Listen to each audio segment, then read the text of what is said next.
Hi guys, इस video में हम पढ़ेंगे वत्सनाभ के बारे में, जो कि हमारे NCISM के न्यू सिलेबस का पॉइंट नंबर 9 है, स्थावर विष। उसके अंदर जो सबसे पहला कैटेगरी है कार्डियक पॉइजन, उसके अंदर सबसे पहला जो मेंशन्ड पॉइजन है वो है वत्सनाभ, जो अभी हम डिटेल में देखेंगे।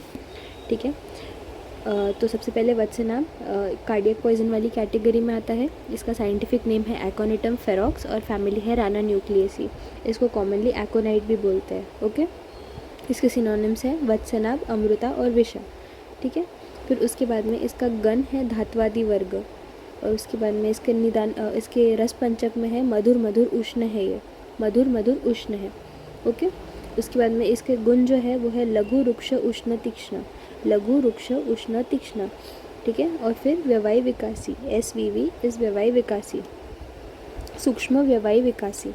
ठीक है, ये शॉर्टकट में मैं इसलिए बता रही हूँ क्योंकि हम चार्ट में इसको कंपेयर करके पढ़ेंगे तो मोस्टली हम देखते हैं कि जितने भी सारे हमारे पॉइजन से स्थावर विष के, वो सभी लघु रुक्ष उष्ण तीक्ष्ण है। तो LRUT LRUT LRUT, जैसे अभी हम यहाँ देख रहे हैं कि ये वत्सनाभ, कुचला और अहीफेन का कंपैरिजन है, तो ये तीनों भी लघु रुक्ष उष्ण तीक्ष्ण है।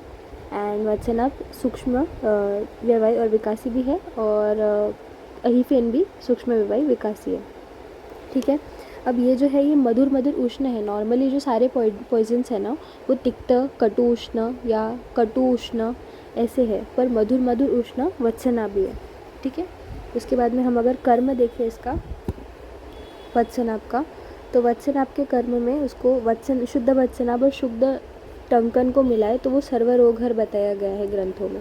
वेदना स्थापन में उसका यूज़ होता है, मतलब पेन को रिलीव करने के लिए। शोथग्न है, मतलब शोथ को कम करता है, स्वेलिंग को, एडिमा वगैरह चीज़ों को कम करता है। ज्वरग्न है, मतलब ज्वर यानी फीवर में भी हम इसको दे सकते हैं।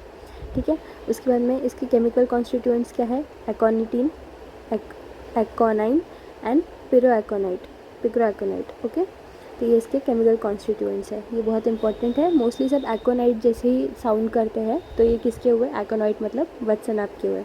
अब इसका जो फेटल डोज है वो है पाउडर में 1 ग्राम एंड जूस में 250 mg, और इसका जो फेटल पीरियड है वो है 45 मिनट्स टू 24 आवर्स के अंदर। मेडिको लीगल एस्पेक्ट में ये एक्सीडेंटल है, अबॉर्टिफिकेंट है, कैटल एंड एरो पॉइजन में आता है। ठीक है, उसके बाद में इसके टाइप्स में 3 टाइप्स है। पांडु, जो उसकी बेस्ट वेराइटी है सबसे, कृष्णाभ और कपीस। ठीक है, अब इसका हैबिटेट जो है वो है हिमालय में, नेपाल में और साउथ इंडिया में कोस्टल रीजन में स्पेशली देखने को मिलता है ये। ठीक है, अब इसकी मॉर्फोलॉजी में एक इम्पॉर्टेंट पॉइंट है कि इसकी जो लीव्स है वो निर्गुंडी के पत्तों जैसी दिखती है। निर्गुंडी का जो प्लांट है, आप द्रव्य गुण में पढ़ोगे, निर्गुंडी भी एक वेदना स्थापन शोथग्न गण का एक द्रव्य है। तो निर्गुंडी के जो पत्ते होते हैं वो इस तरह से लीफलेट में ऐसे 3 होते हैं। वत्सनाभ की भी लीफ उस तरह से दिखती है। ठीक है, फिर ये एक श्रब है, बहुत इंपॉर्टेंट पॉइंट। सबका जो रहता है कि मॉर्फोलॉजिकली दिखता कैसे, कि श्रब है या ट्री है या हर्ब है या क्लाइंबर है, वो करना ज़रूरी है। ओके, तो इसके बाद में इसकी रूट्स जो है, यही मेन पार्ट है वत्सनाभ का, जो ड्राई और कॉनिकल होते हैं, डार्क ब्राउन होते हैं और उसके ऊपर लॉन्गिट्यूडनल ब्रिंकल्स होते हैं। ये डायग्राम में आप देख सकते हैं कि ये कॉनिकल स्ट्रक्चर है, डार्क ब्राउन, और इसके ऊपर लॉन्गिट्यूडनल ब्रिंकल्स होते हैं। ठीक है, फिर उसके बाद में ओडरलेस प्लांट है इसका